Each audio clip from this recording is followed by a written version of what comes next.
Capital, la bolsa y la vida.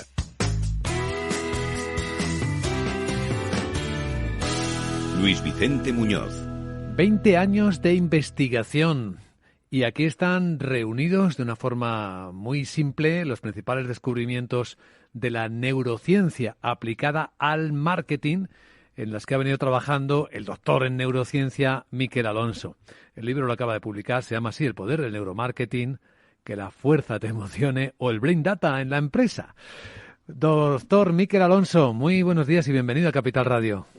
Muy buenos días, muchas gracias. Pues tiene que ser difícil resumir 20 años de investigación como lo ha hecho usted en poco más de un centenar de páginas. Importante esfuerzo, ¿eh? Enhorabuena. Muchas gracias. Bueno, la verdad es que he intentado sintetizar y sobre todo plasmar de una manera sencilla lo que es el neuromarketing, porque es una de estas palabras que se utilizan generalmente de una forma errónea. De hecho, hace poco en un artículo que escribí así para divulgar en LinkedIn escribía que el neuromarketing son los padres, porque ocurre que se habla neuromarketing para todo, ¿no? Nos gusta mucho poner la coletilla neuro y atrae al cerebro, le atrae mucho todo lo que sea neuro. Existen investigaciones que dicen que si ponemos un cerebro en cualquier artículo, en la web o en cualquier lugar, la credibilidad se incrementa aproximadamente un 30-50% con respecto a no poner el cerebro, y si encima el cerebro está girando todavía se incrementa más. Entonces, todo lo que sea neuro llama mucho la atención, por eso he intentado plasmar de manera sencilla, ¿no?, de las bases de lo que es el neuromarketing. Así que, si me permite la broma, ¿eso significa que el cerebro se autorreconoce cuando se ve en una publicación?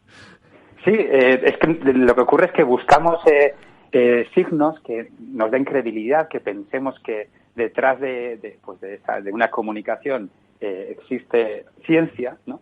Y todo lo que tiene que ver con el cerebro nos fascina, y en cuanto aparece un cerebro, damos por hecho que existe investigación detrás de ello y curiosamente, sí, nos reconocemos un cerebro y pensamos que hay una investigación detrás. Pero dígame, don Miquel Alonso, si cuando hablamos del neuromarketing no estamos quizá ciñéndonos a hablar especialmente de la parte inconsciente del cerebro, esa que funciona con automatismos. Sí, lo que ocurre es que en los últimos años hemos descubierto, en los últimos 10-15 años, los descubrimientos que se han hecho sobre el cerebro han sido formidables, fantásticos. Ha habido programas que han impulsado la investigación, tanto en Estados Unidos como en Europa, y todos estos descubrimientos han sido muy llamativos, y nos estamos dedicando con el neuromarketing también a transferirlos al mundo de la empresa. Y efectivamente uno de ellos es que de las 3.500 decisiones que se calcula que tomamos al día una persona normal, más del 95%, algunos investigadores ya los ponen en más del 99%, se producen a nivel inconsciente. No nos enteramos, no nos damos cuenta de las decisiones que tomamos. Entonces, cuando estamos investigando cómo se comportan las personas, la inmensa mayoría de las veces, tradicionalmente, lo que hemos hecho ha sido preguntar. Y lo que ocurre es que esa parte cognitiva racional, dentro del proceso de toma de decisiones, es la tercera parte. Y es la tercera fase, digámoslo así. Las dos primeras fases son instintivas y son inconscientes. Entonces, claro, cuando queremos saber cómo se comporta el consumidor, necesitamos investigar esa parte emocional e inconsciente. Y con la neurociencia, con el neuromarketing, podemos hacerlo aplicando esas técnicas de neurociencia. De hecho, lo que hacemos con el neuromarketing no es preguntar, es directamente medir del cerebro, ¿no? Ponemos un aparato, un electroencefalograma u otro tipo de aparatos, y medimos las reacciones de la persona a los distintos estímulos. No tenemos que pasar por ese filtro de la conciencia o de la cognición para saber cómo se comporta una persona o por qué se comporta. Entonces, ¿estaría equivocado, don Miquel, si pienso que el neuromarketing es un poco malvado, que lo que busca es obtener de mí respuestas automáticas sin que sea consciente? Más que malvado, sí que es verdad que se precisa una buena regulación a nivel ético y a todos los niveles una regulación, porque lo que se va a medir es algo, es eso, que se va a recoger información pues que va más allá del consciente de la persona, de la que la persona de manera racional nos vaya a proporcionar. Pero esto, por supuesto, cuando se hace cualquier tipo de investigación, también hay que firmar un consentimiento informado de esa información que se va a dar, para qué sirve, de cómo se va a utilizar, ¿no?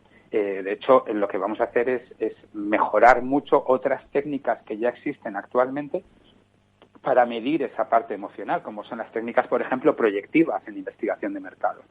Aquí, pues mejoramos muchísimo esas técnicas y obtenemos una información muy veraz y muy real de por qué, de cómo se comporta una persona y cuáles son las razones.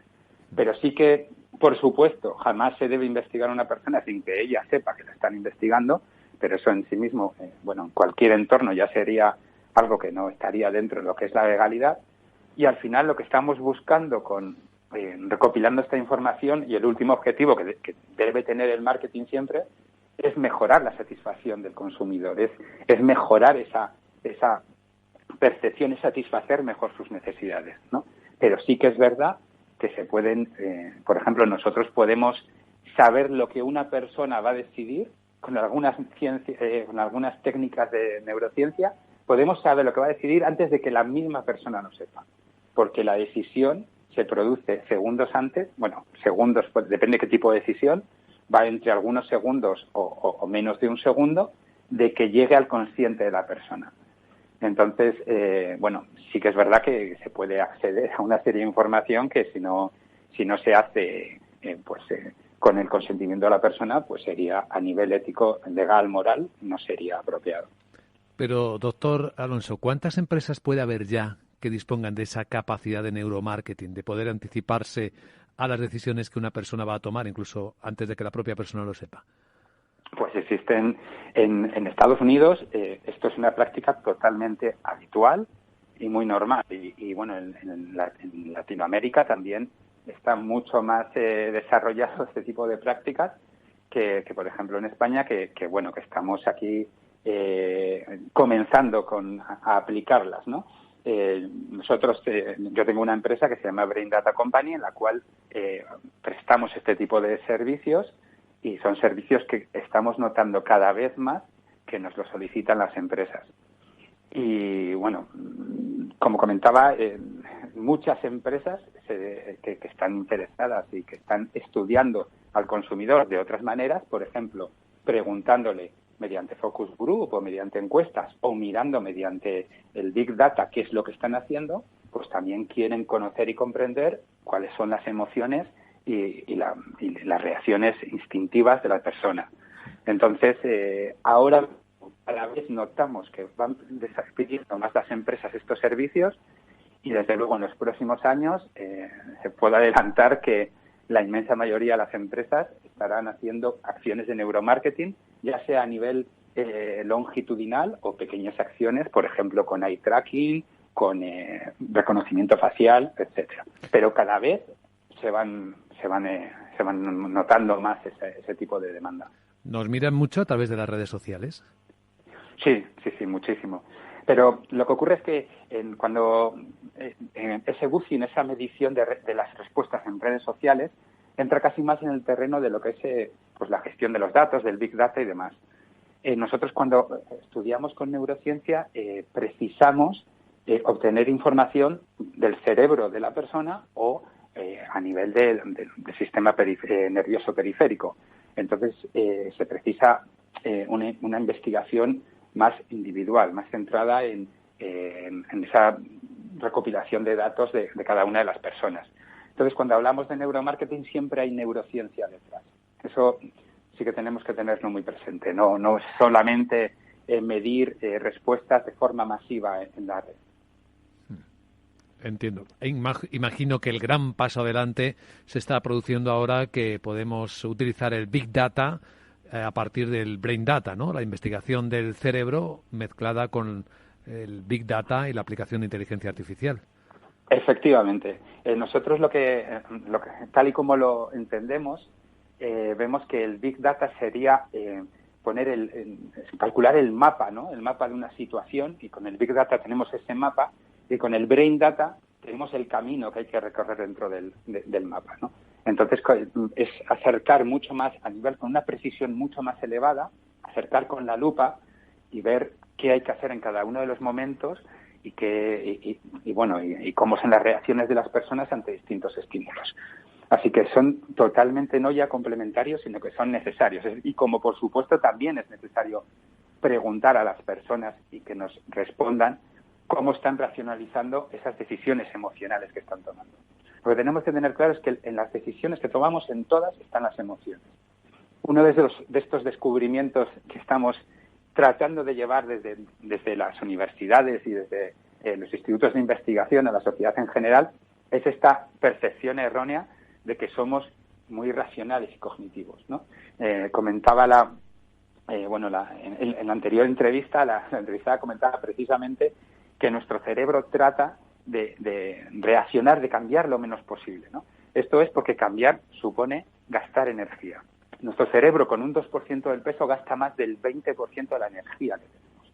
Por eso nos encanta ir a todos los hábitos que tengamos, nos encantan las marcas que habitualmente utilizamos, porque cualquier cambio supone gastar energía. Estamos programados para gastar cuanto menos energía mejor. Y las emociones y la toma de decisiones que tenemos es un mecanismo que hemos desarrollado a nivel evolutivo durante millones de años para precisamente tomar decisiones de la manera más óptima y con el menor esfuerzo. Y eso lo hacemos aplicando las emociones, aplicando la intuición y todo que funcione de manera inconsciente. Si tuviésemos que pensar cada vez que tomamos una decisión y tomamos 3.500 al día, ese sería un coste energético para nuestro organismo inasumible. Por eso, como el cerebro lo que quiere es nuestra supervivencia, toma esas decisiones de esa manera. Y claro, a nivel social y a nivel de conocimiento general, es difícil porque no es intuitivo precisamente reconocer que somos personas intuitivas, ¿no? Entonces, creemos que pensamos mucho más de lo que realmente lo hacemos. Interesantísimo y muy bien explicado. Don Miquel Alonso, doctor en neurociencia y autor de este libro que estamos comentando, El poder del neuromarketing, recién terminado. Gracias por compartir este conocimiento, esta experiencia de 20 largos años de investigación en Capital Radio y mucha suerte. Pues muchísimas gracias. Un abrazo. Capital, la bolsa y la vida.